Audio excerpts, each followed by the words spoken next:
Well, amidst all this Club World Cup fun that we're all having, there's still a transfer window going on, and lots of clubs are trying to get high-profile deals over the line. Of course, Arsenal, looks like Zubimendi's done. Their Kepa, I think, is done for 5 million from Chelsea, which is pretty good for as a backup goalkeeper for 5 million quid, considering his experience.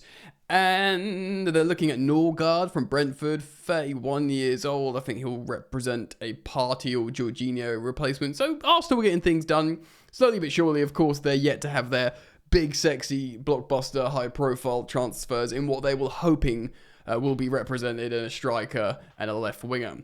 I will, of course, keep on top of the big transfer news stories here, but I want to speak about Manchester United because, of course, they got Cunha over the line for like 62 million quid. Significant, massive fee there.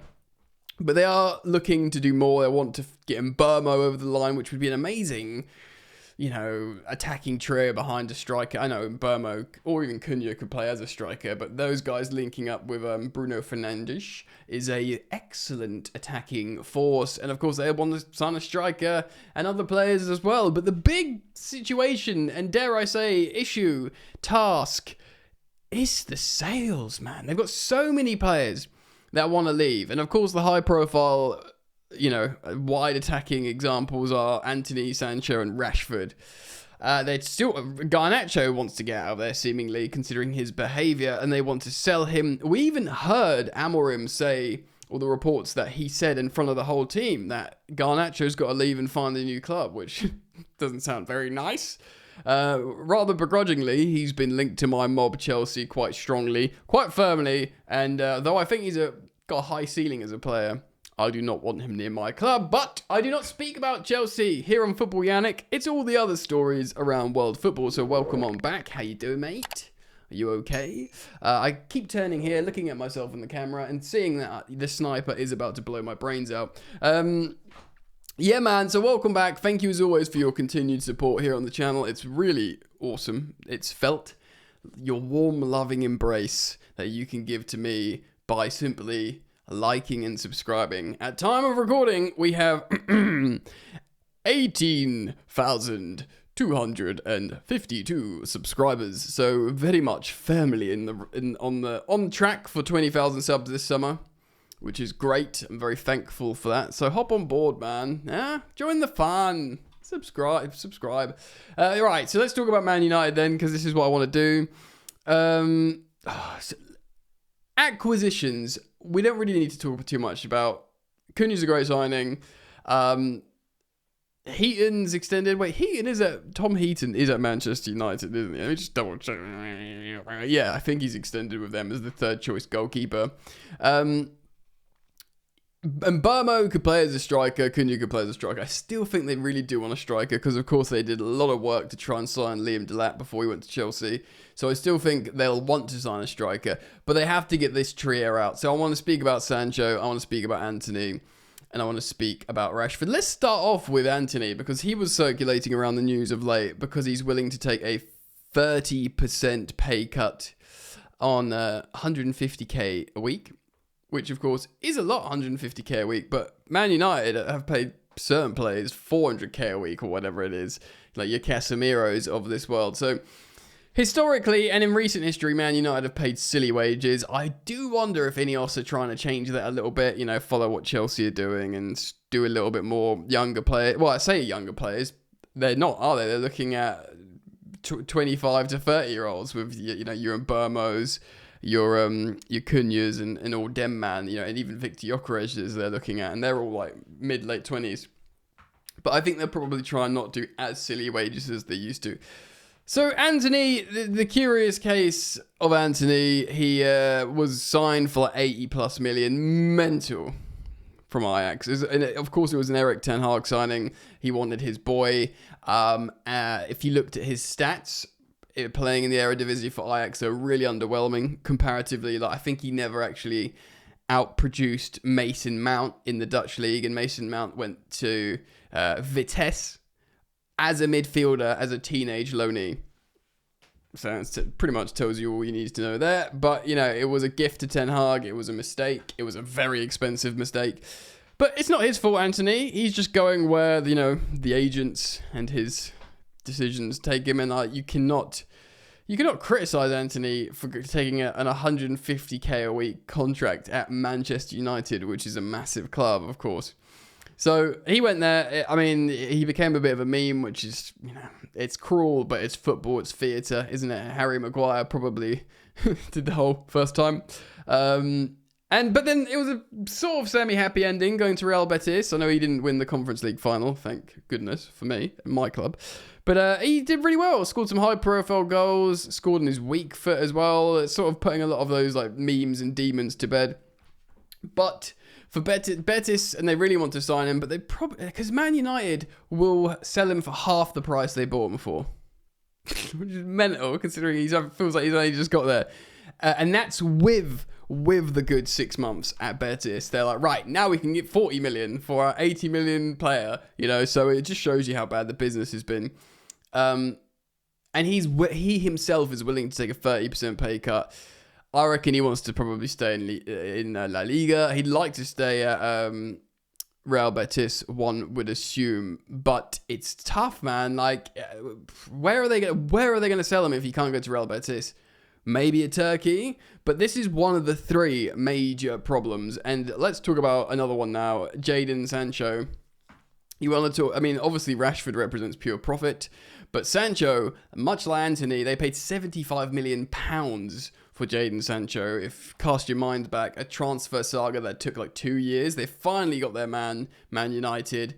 They got their Jadon Sancho. He joins United and he sort of underwhelms. They have problems. He falls out of Ten Hag. We all know the story. But £75 million, they're willing to make a 66.6% recurring loss on, of course, to sell him to Chelsea for £25 million. There was no loan fee for Chelsea, so if they sent him back, they just paid a loan fee in $5 million. So they made $5 million for his loan, and I think Chelsea paid a proportion of his wages. Man United won't regret. I think anyone will regret that particular year loan, for a multitude of reasons. Firstly, Chelsea got a useful winger. They got into double digits for assists, got a few goals, a few high-profile goals. He was a good citizen, good trainer, played on both sides, to the point where Chelsea wanted to sign him if he'd lower his wages, which he didn't. Good for the player, because he, again, reminded people he could play football. He had a nice time in London. He won a trophy, got a medal, got top 4, and, raised his profile again and proved that, he can operate in a club with no controversy. Like I said, he was a good citizen. And it was good for Man United because it raised the profile of this asset that wasn't allowed in the canteen the previous season. Do you know what I mean? So it worked for everyone, but Chelsea decided because of the high wages, they were not going to go and, basically agree a deal with him. So everyone shook hands, thanked each other, and walked the opposite direction. But it was good for Man United because he sort of reminded people that he is a player that can function like a grown-up in a club. And, it wasn't insane numbers, but relatively respectable numbers considering. And they'll feel like people have a year's worth of scouting, because obviously he wouldn't have played for Man United, so he's got potential buyers can look at him and go, oh, he's good here, oh, that finish was good, or apparently he trained really well at Chelsea, or and that helps Man United. But they want £25 million still. I'm reading 20 million in some places. He's being linked to Fenerbahce, Jose Mourinho's Fenerbahce, which is blockbuster stuff, really. Turkish football for young players like that, it's, he'll look at Osimhen went there when he's that age, a year older, and, it is blockbuster with all the controversy in Fenerbahce trying to beat Galatasaray and win a title. The culture is amazing, amazing fan culture, so he'll feel like, they're still playing Europe as well, but it's going to be a contractual thing. I think it's not the move to get his England place back, but Man United won't care. He's also been linked to Juventus. You'd imagine Jadon Sancho would be like, get me to Juventus, because he could still get call-ups to England if that is indeed his target. And Juve are good now since they got rid of Motta. They're a much, much better side, and, we'll see them a bit more in the Club World Cup now and the knockouts as well, I imagine, for those of you who haven't been watching them. So if he can get himself to Juventus, who will pay the odd high wages as well. That would probably be ideal for all involved. Finally, Rashford, really, really interesting one. Out of the trio, of course, he is Man United through and through, came through the academy. I remember it. Wasn't it Louis van Gaal that gave him his debut, and he scored in his debut, scored in his England debut, and it was just such an amazing story for Man United fans.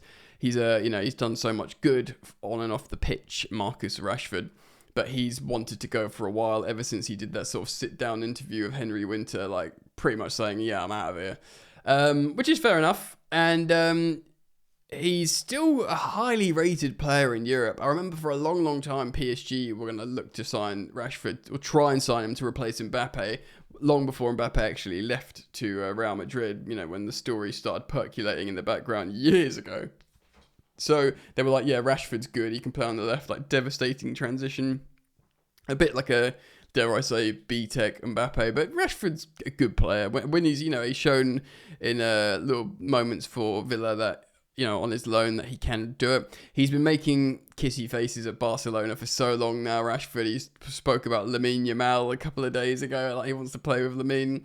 And Barcelona are interested. Now, of course, Barcelona, if he goes there, he'll play as a striker because of, Lewandowski being 35 or whatever. And if he can play between the likes of Rafinha and Yamal, or even, of course, they're looking at Nico Williams, I mean, that would be kind of exciting.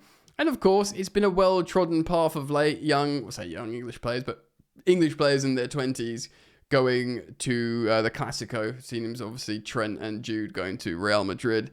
Get one of our boys over at Barcelona. I mean, that would be an ideal solution for Marcus Rashford. It'd be like, thank you very much. Go and live in Barcelona, get paid, a lot of money. He might actually have to take a pay cut from his probably huge Manchester United salary, but he'll still get a big salary in a 5-year deal, I imagine. So if he can go to Barcelona, that would be really, really nice. But it's not like there's so much work to do for Manchester United that I wanted to highlight these 3 players. There'll be other fringe players as well that they want to sort out. But it's a real task they've got on their hands, and dare I say the biggest, because they need to make money. They're really hoping Garnacho, someone like Napoli or indeed Chelsea, but I do think he's got a high ceiling, but I do not want him. If he comes to Chelsea, I'm going to support him because of a Chelsea player, but if I have a choice, I would say no, red flags. But certainly not for the money that's being spoken about, which is massive, massive, massive amounts of money. 70 million quid or something I'm reading. Napoli are doing things with Conte. They've managed to convince Conte to say they're signing all kinds of exciting players from the Premier League. A midfield of like McTominay and, Gilmore and De Bruyne and all sorts. It's great fun.